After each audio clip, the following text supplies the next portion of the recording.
ఇయ్యాల రేపు పాత బండ్లని ఎవ్వరు చక్కగా కొంటలేరులా. ఊకుకే రిపేర్లు వస్తాయని కొత్త వాటికే మొగ్గు చూపుతాండ్రు చాలా మంది. డౌన్ పేమెంట్ ఎంతో కొంత కడితే చాలు కొత్త బండ్లు వస్తాయి అనుకునే జమానలా ఒక రైతన్న పాత ట్రాక్టర్ అమ్మకానికి పెట్టి కోటీశ్వరుడైండు. పాతింప సామానుకు తప్ప దేనికి అక్కరక రాని పాతకాలం నాటి బండికి కోట్ల రూపాయలు ఎట్లా వలికింది ఏం కథ? పూరా గడుచుకుందాం పాన్రి. అదృష్టం అడ్డం తిరిగితే పన్నిరుగుతుందో లేదో తెలియదు గాని నశీవ మంచుకుంటే ఈ అన్న లెక్క కోటీశ్వరులు కావచ్చునుల్లా.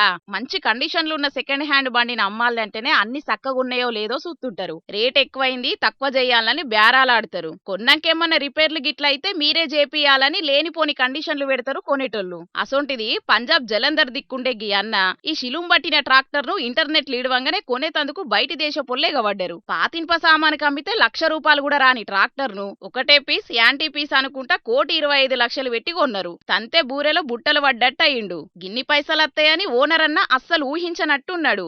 ఎంబడే హాయ్ ఫ్రెండ్స్, గీ డొక్కు ట్రాక్టర్ కు ఆన్లైన్ లో అంగడి పెడితే 1,25,00,000 వచ్చినాయి ఫ్రెండ్స్, మా ఊర్లందరూ కోటీశ్వర్ అంటున్నారు ఫ్రెండ్స్ అని సెల్ఫీ వీడియో తీసుకొని ఇంటర్నెట్ లిడవంగానే ఇంకింత ఫేమస్ కాబట్టిండు. ఎంత ఎనకటిదైనా పాతింప సామాన్కు గంత ధర పెట్టుడేందని కొందరు పరిశాన్ అయితుంటే ఎనకటి కాలం సామాన్లకున్న క్రేజే వేరనుకుంటా తారీఫ్ చేస్తున్నారు ఇంకొందరు జనాలు.